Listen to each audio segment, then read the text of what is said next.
What is Maoism? Marxism Leninism Maoism is the highest form of Marxism in the century, the universally applicable revolutionary science of all communists in this current century.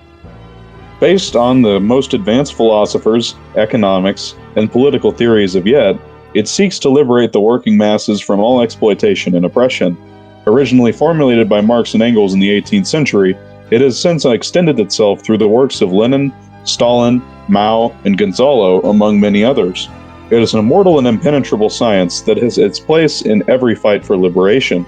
If one learns Marxism correctly, their effectiveness in real-world practice will increase tenfold. Now, we'll go over exactly what it means to be a Marxist-Leninist Maoist. Marxism. Let's first go over what Marxism is. This Marxism has three main components, namely dialectical materialism, political economy, and scientific socialism. It was formulated by two men who saw firsthand the consequences of capitalist exploitation in search of a path to a new society free of class oppression. Little did they know that their work would be the guiding light of that path to this day. Dialectics. The keystone of Marxism is the universal outlook of dialectical materialism. However, Marx didn't invent this himself. Rather, he adapted it from a handful of German philosophers preceding him. Most important among said philosophers were George Wilhelm Friedrich Hegel and Ludwig Feuerbach. Hegel formulated the dialectical world outlook. Rather than upholding metaphysics, the belief that the universe is a cluster of independent, impenetrable bodies, he invented his own method, known as Hegelian dialectics. This was based around a few fundamental axioms. 1. Nature is connected and determined. 2. Nature is in a constant state of change and motion. 3. Quantitative changes lead to qualitative changes. 4. Everything is determined by a struggle of opposites. Though it's derived from the others, this one is the most important rule. From this, Hegel derived two formulas for natural and social processes, the first of which was the affirmation/negation. In Hegelian idealist dialectics, affirmations are theories, concepts, or ideals that come to the universe. Negations are other theories, concepts, and processes, or ideals that negate the affirmations. In both nature and society, thousands of affirmations and negations clash with each other daily. For example, if someone, let's call him Fred, affirms that donuts are a great snack, his friend Carlos could negate that statement by proposing the health risks associated with donuts. However, it's unlikely that Fred is going to concede his belief and stop craving donuts. Rather, he will respond to Carlos, suggesting that they share a gluten-free donut. This will go on until the two sides contradict with each other enough till they form an absolute truth. Although affirmations and negations give us an understanding into this, they don't explain the whole thing. That brings us to Hegel's second formula, the thesis-antithesis-synthesis model. This model explains how two contradictory objects, or ideas, synthesize into one. Unlike previous philosophical theories, it correctly explains how everything in the universe came into being as a result of a struggle of opposites. The discovery of this model, while imperfect, was undoubtedly a great leap forward and for the knowledge of mankind. 4. 5. Marx slightly modified Hegelian philosophy to best serve the proletariat. His dialectics are scientifically proven and are inherent in everything, taking into account the role of affirmations and negations with dialectical relationships. This diagram shows the difference between Marxist dialectics and Hegelian dialectics in more detail. Stop and pause the video to read it.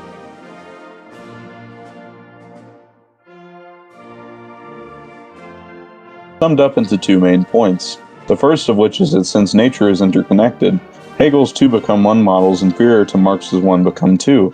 Since no objects, concepts, processes, etc. exist in a vacuum, two contradictory aspects have a common origin.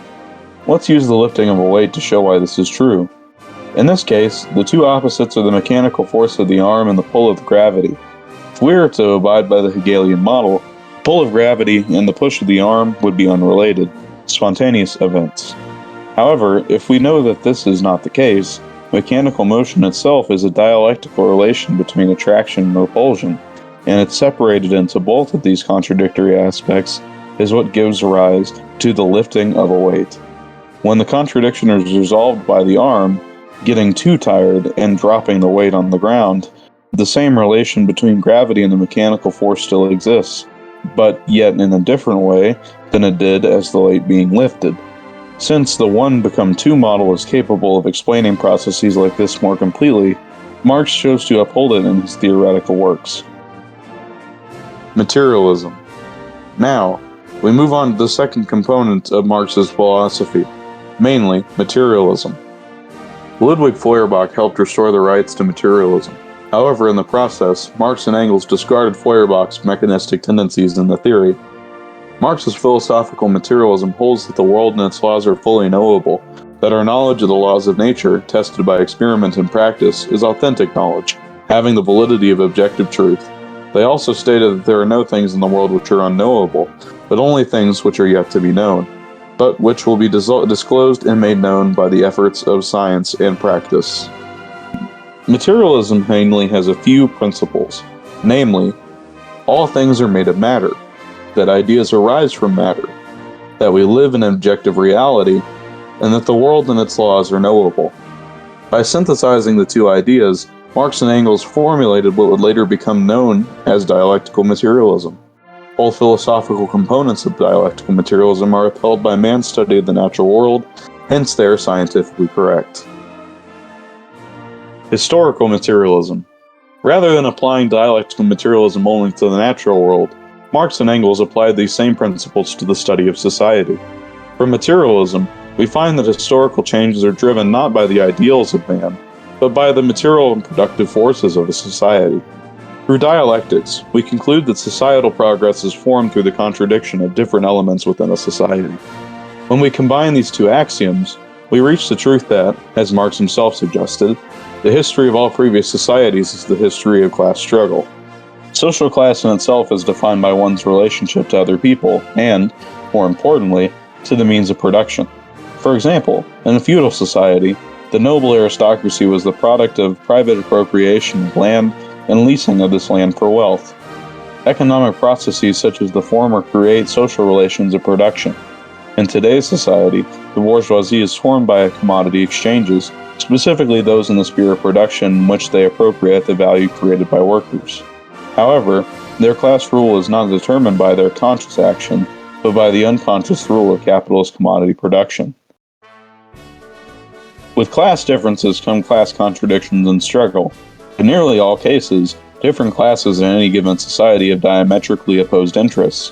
Roman aristocrats wanted nothing more than to whip more hours out of every slave. On the other hand, the slaves desired nothing but freedom. Conflicting class interests such as this will cause constant turmoil and violence in class society. In the process of centuries or millennia, the productive forces that have spawned these class relations will change themselves. This is ultimately what can turn the tide in class struggles and replace old social relations with new ones. If you study history correctly, you'll find that everything is filled with class struggle. In fact, the many different institutions, processes, and ideas of society all originate from it. Marxists know this theory as the base and superstructure.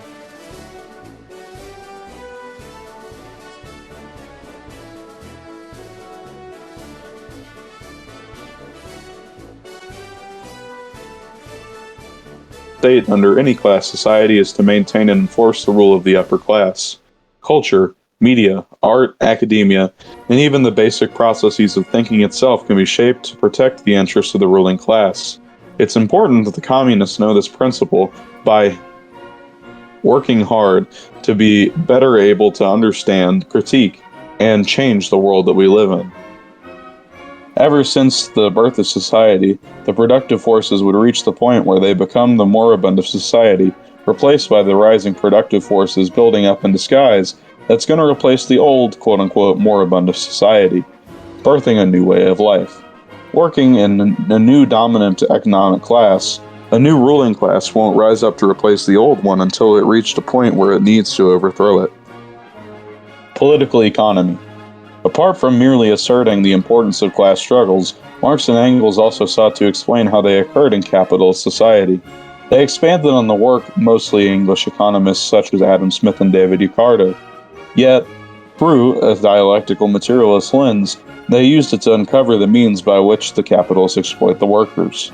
The capitalist economy is based around commodity exchanges. Like we learned from dialectical materialism, all objects must possess internal contradictions. In this case, the principal contradiction of the commodity is that between exchange value and use value. A use value is how useful a commodity is, and an exchange value is how much it is worth. Adam Smith, a bourgeois economist, promoted the, quote, correct theory that the exchange value of a commodity is proportional to the amount of human labor embodied within it. Labor, too, is the commodity under capitalism. However, labor will always be able to produce more value than it is worth, since it is only worth as much as the capitalist needs for the worker to come back to the next day, i.e., basic living conditions. The rest of the value created by labor does not need to go back to the laborer and is appropriated as surplus value by the capitalist.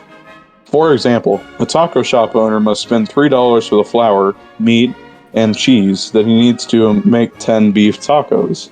Rather than cooking for himself, he pays his employees in piecemeal wages, $2 for every 10 tacos they make. In the country that he lives in, a box of 10 tacos costs $7, which is the amount determined by the amount of labor required to produce it. Since labor is the only source of new value, the $2 profit that he earns are an exploitation of the workers. For every $2 he pays his workers, he earns 2 in surplus value. Henceforth, the rate of surplus value in this case is 100%. Workers, quote, give surplus value to the capitalist at a specified rate, essentially for free.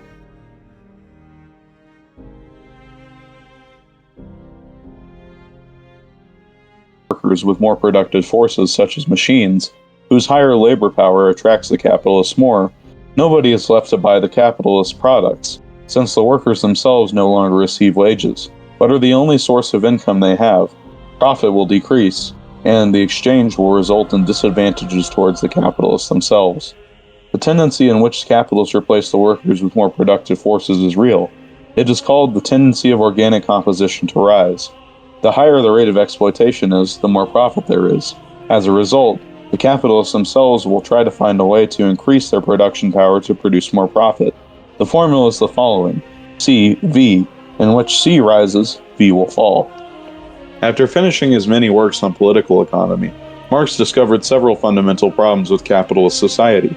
1. Exploitation. 2. Alienation. 3. Economic crises. And 4. The accumulation of capital. In particular, Marx noted that a commodity production in itself will lead to capitalist exploitation. Even if we lived under a more benevolent ruling class, we won't see much benefit for the workers of the world. This is why Marx saw past the lie of the bourgeoisie and ventured into finding a solution for society. Back in his day, Marx couldn't find much of a shining path towards prosperity. However, the building blocks were around. Utopian socialism, developed primarily in France, was one of the earliest emergences of socialism under the conditions of capitalism. Many prominent theorists and writers had elaborated on its theory, among them Jean-Jacques Rousseau, Pierre-Joseph Proudhon, Charles Fourier, and Henri de Saint-Simon. Although socialism as a concept had existed since the time of Plato, it didn't flicker a spark of practical application until the ideas of these men came along. Marx and Engels were also influenced by the Paris Commune of 1877, the first real-world instance where the workers had the freedom to determine their own fate. However, the two of them were quick to point out the flaws in all of the socialisms before them.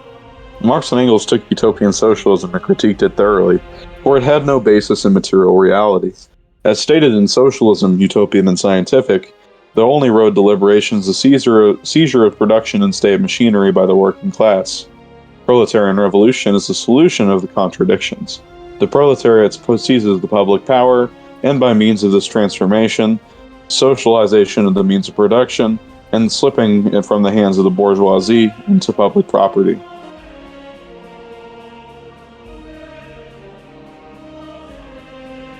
Allow them to. Marx knew that the only way forward for the proletariat would be to overthrow the rule of all the bourgeoisie and to strive towards the elimination of classes once and for all. Unlike previous forms of socialism, this one had a uniquely proletarian class and ideological basis.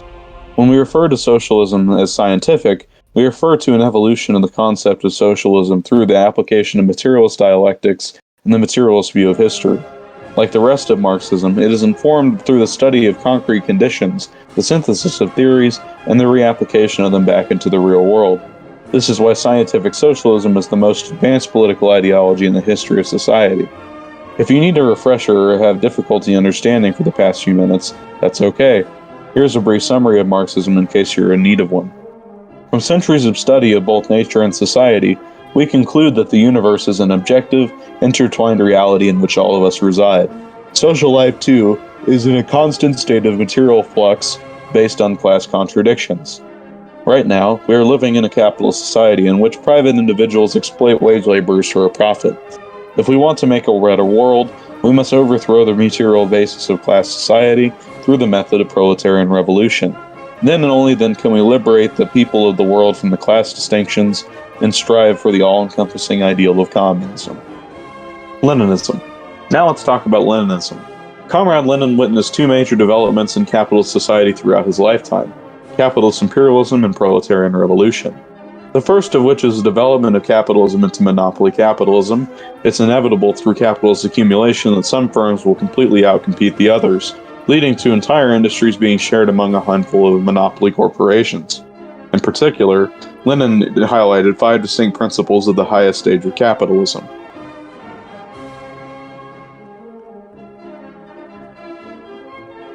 Of which expands on Marx's theories about scientific socialism. Since Marx had no empirical evidence of what a socialist revolution would look like, he didn't spend much of his time writing about it. On the other hand, Lenin had been engaging in revolutionary praxis for decades by the time he wrote his theoretical works. He determined that the proletariat would not rise up on its own unless it was led by a vanguard of professional revolutionaries. The bourgeoisie, through its control of the mind and soul, does whatever it can to keep them quiet and complacent for as long as possible. It is necessary for a class-conscious, educated minority of the workers to awaken, the rest of them, in order for them to have the start of the proletarian revolution. Lenin had discovered this as far back as 1902 when he wrote What is to be Done. In a later preface, a comrade at the Marxist Internet Archive had summarized what the book taught us as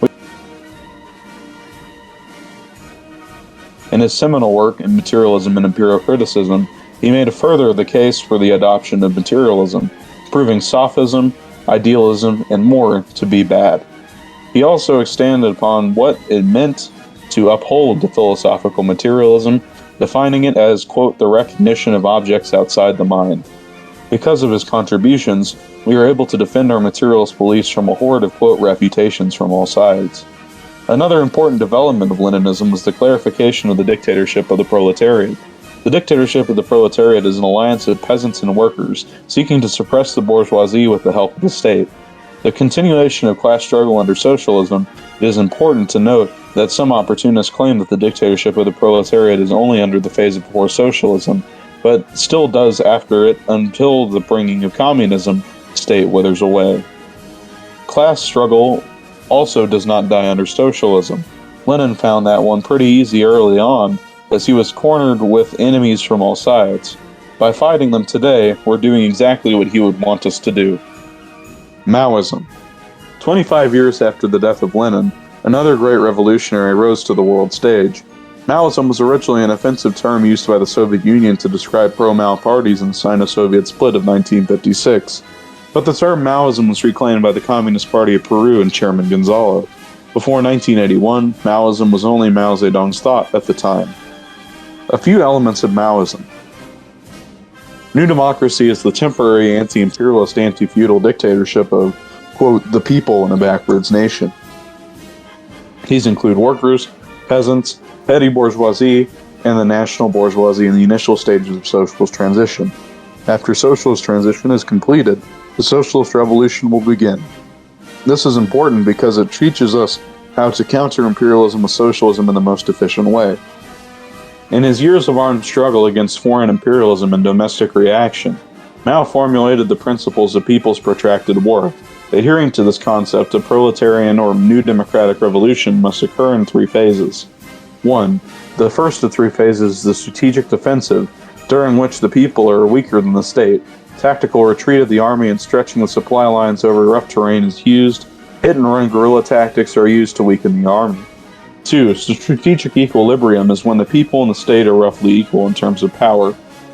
Finally, at the offensive stage, the people are stronger than the state, and the army uses positional and mobile warfare to defeat the enemy and crush the state once and for all. The conclusion of this phase is known as the insurrection, where the Communist Army marches on the state's headquarters to remove them once and for all. Though some revisionists may argue differently, protracted People's War is universal. While the conditions of an individual country will affect their revolutionary strategy more than the universal principle, it must be utilized in some way, shape, or form for any revolution to succeed. While the Russian Revolution had occurred long before Mao summarized his theories, the Bolsheviks still utilized them in the decades leading up to the seizure of power. Little is spoken today of the time when Stalin himself helped to rob a bank in 1907.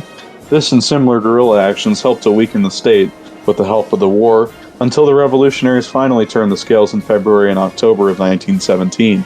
The People's War is universally applicable, meaning no matter where it is applied, when the People's War is applied correctly, the People's War is always victorious. No matter what phase of struggle the war is in, a Communist Party must utilize the three magic weapons in order to succeed. These are, from smallest to largest in size, the Party, the People's Army, and the United Front. To best combat revisionism, the Party must take control over the Party's army, and to which controls the United Front. Originally, the concept invented by Lenin, Mao fully applied to the Cultural Revolution in China.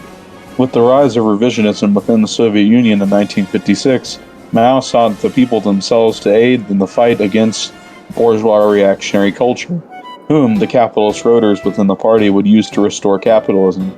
The main targets of the old culture were old habits, old ideas, old culture, and old customs. 2. 1. Bureaucratic capitalism is the fusion of semi-feudalism and imperialism in a third world country. It often entails the collaboration of foreign invaders, usually indirectly, with the current ruling class, through certain sectors of the bourgeoisie oppose it and take the side of the national liberation, with the help from the state. Maoism and Maoism thought. A common misconception that is used way too frequently is that Maoism is just Marxism Leninism plus Mao, which couldn't be further from the truth. Firstly, Mao Zedong thought is Marxism Leninism applied to China, and conducts only the theories of Mao. Mao Zedong thought is applicable solely to China. On the other hand, Maoism was developed by Chairman Gonzalo. It is not only incorporating the theories of Mao, but also that of Gonzalo to the material conditions of the entire world. Thus, Maoism is universal and applicable to all nations. Another common misconception is that Maoism is a third worldist or third world-centered ideology, which is again false. Some of the very first elements of the People's War is the mobilization of urban cadres and urban warfare.